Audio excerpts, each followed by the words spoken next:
কোরবানির ঈদের কতিপয় সুন্নত আমল সমূহ। ১. ভোররাতে ঘুম থেকে তাড়াতাড়ি উঠে কিয়ামুল লাইল, তাহাজ্জুদ, জিকির আজকার এবং ফজরের নামাজের জন্য প্রস্তুতি গ্রহণ করা।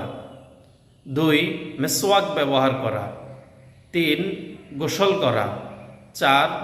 উত্তম পোশাক পরিধান করা। ৫. সুগন্ধি ব্যবহার করা। ৬. অতি দ্রুত ঈদগাহে যাওয়া। ৭. তাকবীর বলতে বলতে ঈদগাহে যাওয়া। ৮. ঈদগাহে যাওয়ার সময় এক রাস্তা ব্যবহার করা, আসার সময় ভিন্ন রাস্তা হয়ে আসা। ৯. ইমাম সাহেবের কাছাকাছি বসা। ১০. ঈদের দিন সর্বপ্রথম খাবার নিজের কোরবানিকৃত পশু থেকে গ্রহণ করা। ১১. ঈদের দিন একে অন্যের সাথে দেখা হলে সালাম মুসাফাহা কোলাকুলি করে একে অন্যকে তাকাব্বালাল্লাহু মিন্না ওয়া মিনকা বলা।